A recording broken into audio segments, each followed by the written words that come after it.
죄송합니다. 로마서 12장 15절 말씀입니다. 로마서 12장 15절 말씀입니다.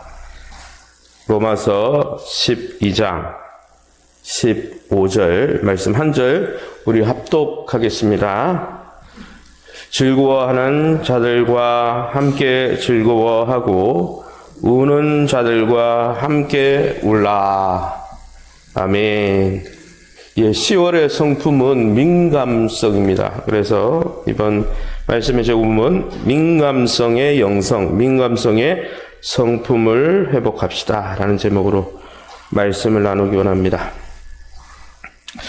우리가 가족이라는 단어를 특별히 한국 사회는 유럽이나 미국 사회에 비해서 굉장히 가족 중심적입니다. 우리나라가 우리끼리 비교했을 때는 가족에 대해서 잘 이렇게 의식이 없는 것 같지만 다른 나라 사람을 만나보면 굉장히 관계 중심적이고 가족 중심적이죠.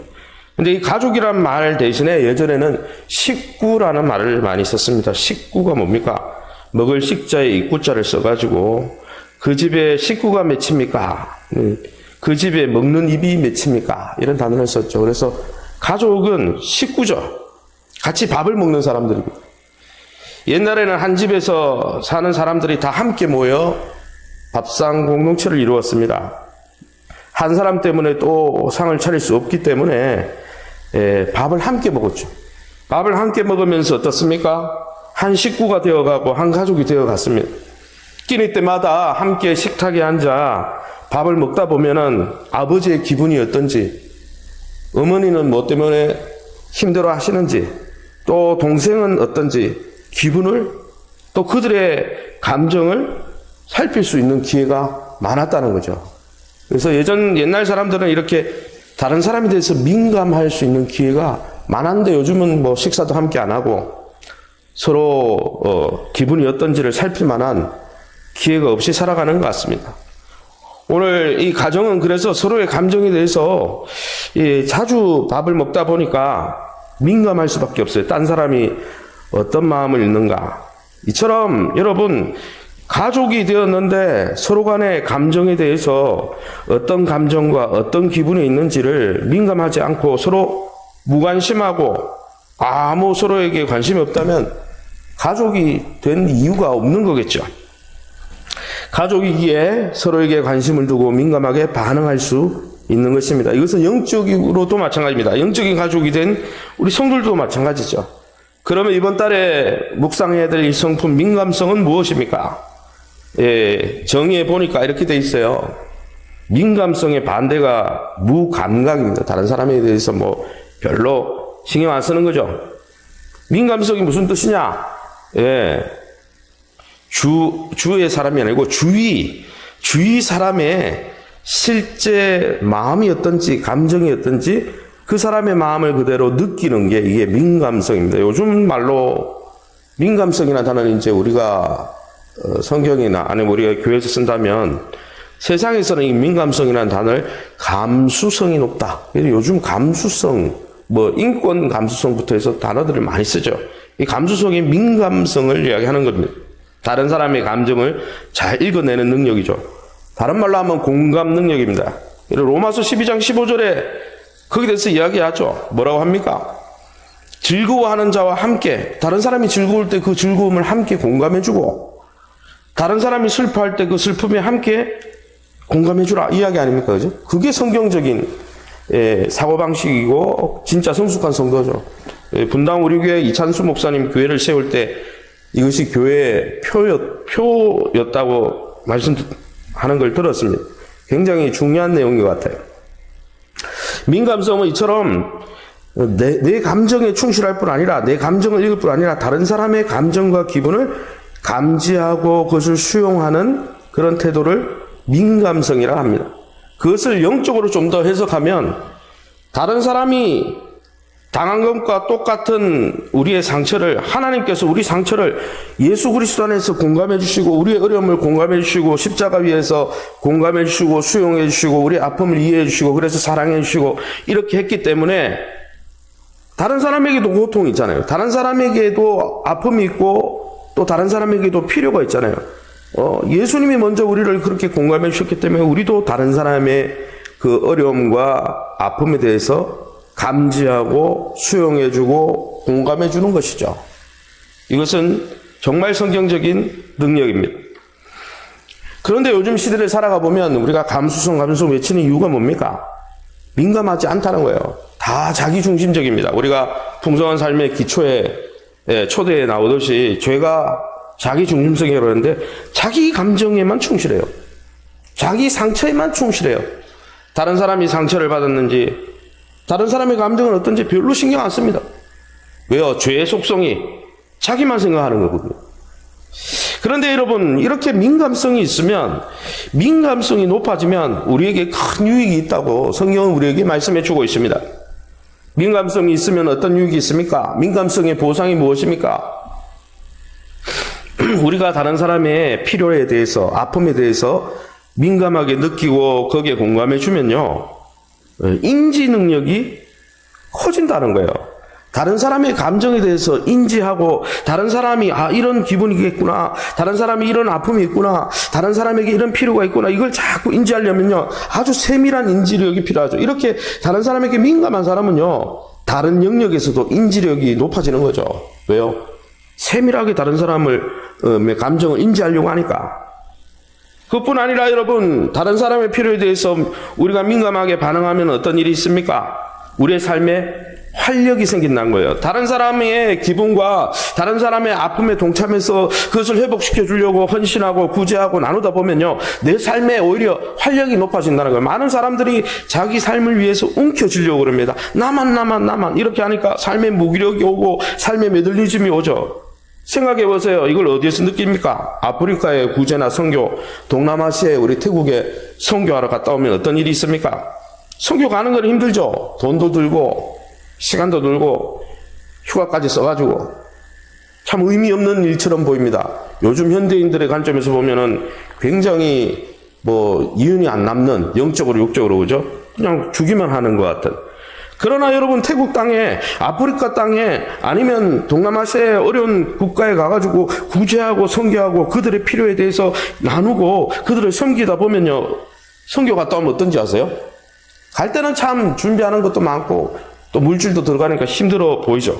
갔다 오면요, 삶 속에 활력이, 삶 속에 막 충만한 은혜가 넘치더라고요. 저도 예전에 2만 명 되는 그 교회를 섬길 때 막 사역이 지치는데 목사님이 선교 갔다 오라고 그런 거예요. 돈도 없는데 궁지렁궁지렁 했죠. 지치는데 휴가나 주지 왜 선교냐 그래. 근데 선교를 다 갔는데요, 그 나라의 그 백성의 필요에 대해서, 그들의 아픔에 대해서 공감하고 내가 섬기고 나눠주니까, 나눠주면은 사라질 것 같은데 나눠주고 베풀어주니까 더 큰 은혜가, 활력이, 내 삶의 비전이 생기더라는 거예요. 하나님 이처럼 우리가 우리의 필요에만 민감한 자가 아니라 다른 사람의 필요에 민감한 자가 되길 원하시고, 그 삶을 통해서 우리가 더 큰 인지력과 더 큰 삶의 활력을 누리길 원하신다는 것이죠. 그러면 우리에게 이런 민감성을 요구하시는 하나님은 어떤 분이십니까? 하나님은 어떤 분이기에 우리가 다른 사람의 필요에 대해서도 민감해야 될까요? 로마서 10장 12절을 우리가 함께 읽어보겠습니다. 같이 읽습니다. 유대인이나 헬라인이나 차별이 없음이라 한 분이신 주께서 모든 사람의 주가 되사 그를 부르는 모든 사람에게 부여하시도다. 아멘. 이 성경을 읽어보면 하나님은 어떤 분입니까? 하나님은 어떤 부류의 사람이라도 하나님을 부리고 의지하고 하나님께 은혜를 구하는 사람에게 어떻게 해요? 그의 주인이 되어주신다고 그랬어요. 모든 사람의 주가 되어주신다고 그랬어요. 차별이 없이, 유대인이나 헬라인이나 할 것 없이 모든 사람이 하나님의 은혜를 구할 때마다 그들의 주인이 되어주셔서 그들에게 하늘의 복을 허락해 주시는 차별이 없는 하나님이다, 이렇게 설명하고 있잖아요. 그뿐 아니라 여러분, 사도행전 10장 36절에 뭐라고 되어 있습니까? 사도행전 10장 36절도 뭐라고 이야기하고 있습니다. 함께 읽어봅니다. 만유의 주 되신 예수 그리스도로 말미암아 화평의 복음을 전하사 이스라엘 자손에게 보내신 말씀이다 했습니다. 이 성경을 읽어보면 예수님을 뭐라고 소개했습니까? 구약의 하나님을 헬라인이나 유대인이나 하나님을 부르는 사람에게 그들의 주인이 되어져서 그들을 부욕해 하시고 그들의 필요를 채워주는 하나님이다. 거기에는 차별이 없다. 이렇게 말씀했는데 예수님을 소개하기를 사도 바울은 뭐라고 사도행전에 누가는 뭐라고 소개했습니까? 만유의 주인. 이거 똑같은 표현이죠. 모든 사람의 주인이 되어주시고 만물의 모든 것의 주인이 되어주신다는 거예요. 그 예수님은 모든 만물의 주인이 되어주셔서 어떻게 하십니까? 자신의 십자가 사역, 자신의 희생과 헌신을 통해 어떻게 해주셨다고요? 화평의 복음을 전했다. 이 화평이라는 말은 평안, 평강 다 똑같은 말인데 무슨 뜻입니까? 예수님이 자기 십자가를 통해서 하나님과 우리가 화목하도록, 평화하도록, 갈등이 없도록 하나님의 영원한 원수였던 우리를, 하나님의 심판의 대상이었던 우리를 이제는 하나님의 자녀가 되는 놀라운 은혜를, 우리에게 그런 아픔이 있었기 때문에 그런 아픔을 채워주시기 위해서 십자가 복음을 주셨다는 거죠. 그러기에 사랑하는 성도 여러분, 아주 보잘것없는 우리 개개인을 부르시고 우리의 간청과 우리의 필요에 응답하셔서 우리의 주인이 되어주신 예수 그리스도께 감사하시기 바랍니다. 왜요? 그분의 희생과 섬김을 통해서 그분이 자기 필요, 예수님이 자기 필요만 생각하고 하나님의 필요만 생각하고 감수성이 없는 분이었다면 어땠습니까? 민감성이 없는 분이었다면 우리의 아픔에 대해서, 우리가 죄 가운데 고통 가운데 신음하며 죽어가는 우리의 인생에 대해서 별로 민감하지 않으셨다면 십자가 줬을 리가 없잖아요. 그런데 그런 분이 아주 보잘것없는 우리를 부르시고 우리의 기도에 응답해 주시고 우리의 주인이 되어 주셔서 하나님의 용서를 받을 수 있도록, 하나님의 사랑을, 끝없는 사랑을 받을 수 있도록, 하늘에 넘치는 축복을 받을 수 있도록 자신을 희생해서 우리의 필요를 채워주셨잖아요. 민감하셨잖아요. 우리의 필요에 대해서. 그러기 여러분, 그렇게 우리의 필요에 대해서 채우신 하나님 앞에 이달에 감사하시기를 예수님 이름으로 축원합니다. 그러면 여러분, 하나님이 우리의 필요를 예수 그리스도의 십자가를 통해 이렇게 민감하게 채워주셨다면 하나님은 우리에게 뭘 기대하실까요? 성경에 만유의 주 되신 예수 그리스도라 했고, 이렇게 다른 사람을 우리를 채워주시고 부욕해 하는 데 있어서는 차별이 없다 그랬어요. 무슨 말이에요? 모든 사람을 부욕해 하길 원하신다는 것이죠. 예수님은 우리만 구원하기 위해서 죽으신 게 아니잖아요. 그러기에 여러분, 하나님은 우리에게 베푸신 은혜와 사랑과 우리의 필요를 채우신 그 은혜가 세상 어떤 사람에게도 차별 없이 우리를 통해 흘러가길 원하신다는 거예요. 할렐루야. 그 화평의 복음을 이스라엘 자손에게 맡겼다고 그랬잖아요. 그러기에 사랑하는 성도 여러분, 이달에 기도하실 때 내 스스로 판단해서 저 사람은 교회 필요 없는 존재야, 저 사람은 복음을 들을 필요 없는 존재야, 저 사람은 하나님의 사람이 아니야, 이렇게 정죄하지 말고 그 사람의 필요가 뭐 있는지 살펴보시기 바랍니다. 우리에게 하나님의 용서와 사랑이 절대적으로 필요하듯이 우리가 어쩌면 주변에서 소외시키고 정죄하고 있는 그 여군에게도 하나님이 절대적으로 필요한 것입니다. 나만 그런 은혜가 필요한 게 아니라 다른 사람에게도 그런 은혜가 필요하구나, 이거를 느끼는 것, 이게 감수성이 뛰어난 거고 이게 민감성이 뛰어난 거죠. 예수님이 민감성이 뛰어났기 때문에 십자가 줘주시고 우리를 채워주신 거 아닙니까? 그러면 이런 하나님을 감수성, 이 민감성이 뛰어난, 그래서 우리의 필요까지 자기의 하늘의 보좌를 버리고 십자가 짐으로 우리의 필요까지 채워주길 원했던 이 예수님, 또 우리가 또한 다른 사람의 필요를 채우기를 원하시는 만유의 주 되신 예수님을 모신 사람은 어떻게 삶을 살아야 됩니까? 마태복음 7장 12절에 이렇게 말씀하고 있습니다. 같이 읽어봅니다. 시작. 그러므로 무엇이든지 남에게 대접을 받고자 하는 대로 너희도 남을 대접하라. 이것이 율법이요 선지자니라. 이걸 황금률이라 그러죠. 구약 율법을 한마디로 요약하라 그러면 내가 사랑받고 싶은 필요가 있듯이 다른 사람에게도 사랑받는 필요가 있다라는 것을 인정하고, 내가 사랑받고 싶은 만큼 다른 사람은 어떻게 하라는 거야? 사랑해주고 필요를 채워주라. 이게 구약을 요약하면 한마디 그거예요. 여러분, 하나님은 우리가 하나님에게서 또 우리 개개인이 사람들에게서 사랑받고 용서받고 인정받고 수용받고 싶은 욕구가 있다는 걸 이해하시고 용납해 주시는 분입니다. 여러분, 우리가 죄인 되었고 우리가 하나님 앞에 범죄하고 아담 이후에 모든 사람들이 자기 중심적으로 살면서 하나님을 원망하고 하나님 앞에 상처를 주고 살았지만 우리 안에 깊은 내면의 필요가 뭡니까? 누군가에게는 사랑받고 싶다. 조건 없이 수용받고 싶다. 조건 없이 인정받고 싶다. 이런 욕구는요, 세상에 살아가는 모든 사람이 다 있어요. 그 욕구를 읽으시고 그 필요를 아셨던 주님이 어떻게 하셨습니까? 십자가 위에서 그 필요를 채워주셨어요. 우리가 죄인 되었을 때, 우리가 하나님 앞에 착한 일을 행하고 하나님 앞에 사랑받을 만한 조건을 갖추고 있을 때가 아니라 우리가 여전히 죄인이고 하나님 앞에 허물투성임에도 불구하고 우리 안에 하나님의 깊은 사랑을 누려야 된다는, 하나님의 깊은 용서와 인정을 받고 싶다는 그런 욕구를 이해하시고 용납해 주셨다는 거죠. 채워주셨다는 거죠. 그러면 여러분, 우리가 어떻게 해야 될까요? 십자가 위에서 우리가 대접을 받았잖아요. 예수님을 통해서 하나님의 사랑을 듬뿍 받고 아가페 사랑이 뭡니까? 우리가 죄인임에도 불구하고 우리가 아직도 허물투성임에도 불구하고 그 허물까지도 수용해 주시는 하나님의 사랑을 아가페 사랑이라고 하잖아요. 세상에는 그런 사랑이 없죠. 조건이 맞아야 사랑하고 이유가 맞아야 사랑하지. 만약 우리가 그런 대접을 받고 살고 있다면 어떻게 하라고 되어 있습니까?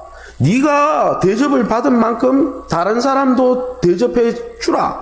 다른 사람에게도 그런 필요가 있다는 것을 인식하고 살아라. 이렇게 율법이 이야기하잖아요. 그러기에 여러분, 나에게만 그런 필요가, 나에게만 다른 사람에게 사랑받고 인정받고 용서받고 있는 그대로 수용받고 지지받고 이런 필요가 있는 게 아니고 우리 주변에 가족이나 다른 성도나 또 지도자나 또 다른 모든 사람들에게도 그런 필요가 있다는 것을 이해하고 인지하고 용인하고 용납하고 살아야 되는 거죠. 주님은 그렇게 살길 원하신다는 거예요. 그게 진짜 살아있는 삶이라는 거죠. 사랑하는 성도 여러분, 부부간에 어떻습니까? 여러분 부부간에 어떻습니까? 남편을 감사하고 남편을 존중해주고 남편의 필요와 고통에 민감하고 있습니까? 반대로 아내가 가정을 위해서 헌신하고 있는 일들에 대해서 감사하고 존중하고 아내의 고통에 동참하고 아내가 뭐 때문에 어려워하는가, 나만 대접받으려고 그러지 말고 그런 필요에 민감하고 있습니까? 사람이요, 자기중심적이어가지고 대부분 자기 필요, 왜 너 당신 내가 집에 왔는데 이렇게 안 해주나? 그런데 그 아내나 배우자의 남편의 필요에 대해서는 둔감해요. 그게 죄예요, 죄. 사랑하는 성도 여러분, 부모와 자식 간에는 어떻습니까?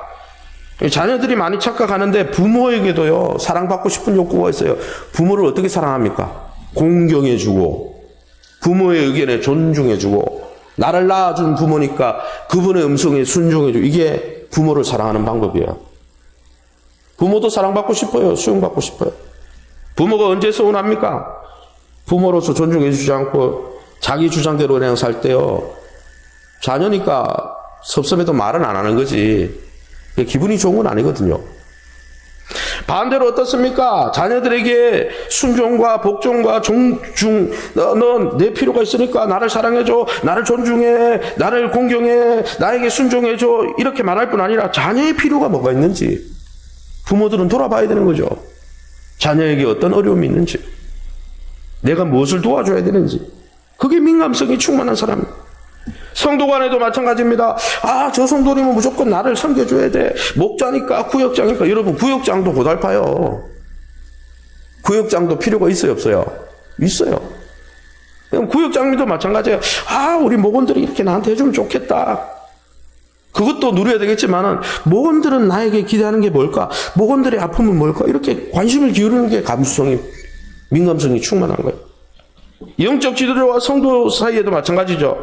지도자는 성도들의 아픔이 뭘까? 성도들이 어려워하는 게 뭘까? 성도들의 필요가 뭘까? 이걸 돌봐야 되고, 성도들은 반대로 영적 지도자는 사랑받고 싶지 않을까요? 인정받고 싶지 않을까요? 그런 욕구가 많아요.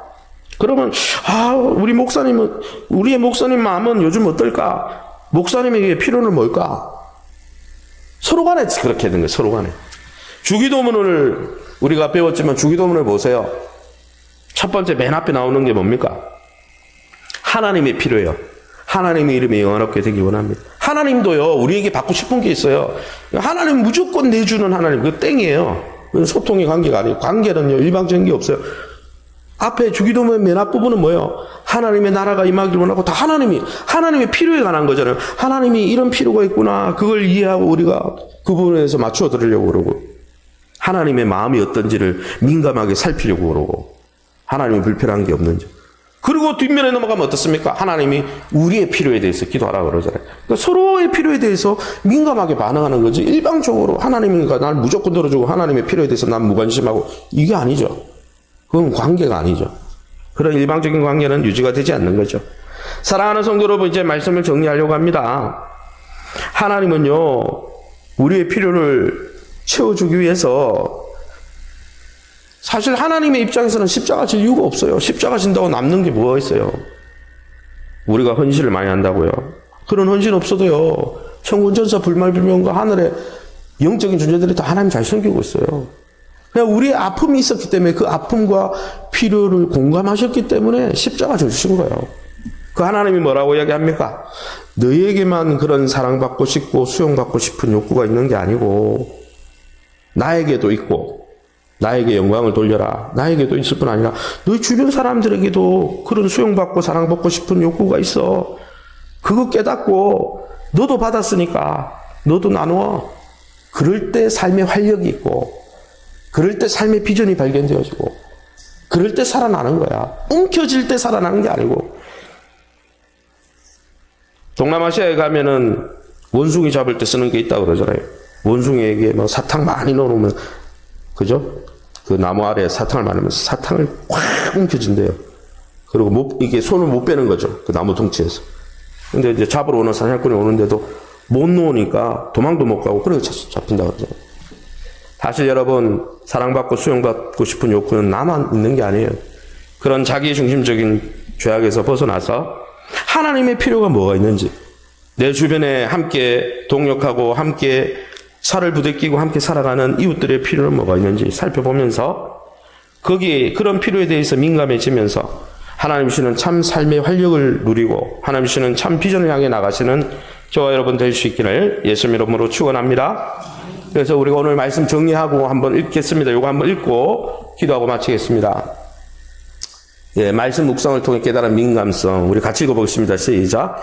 민감성은 사랑받고 수용받고 싶은 욕구가 나에게만 있지 않고 내 주변 사람들에게도 있다는 사실을 깨닫는 것이다. 하나님 포함입니다. 하나님께도 영광 돌리고 하나님을 사랑하는 거죠. 또 읽읍시다. 시작. 그래서 내 인격과 태도와 삶을 통해서 내가 누리는 하나님의 사랑을 가리지 않고 드러내 비추어 그들의 필요를 채워주는 것이다. 내가 사랑받은 만큼 다른 사람을 사랑해주는. 이 시간에 우리 합심해서 기도하기 바랍니다. 기도 제목입니다. 넘겨주세요. 예, 우리 성품을 놓고 기도하겠습니다.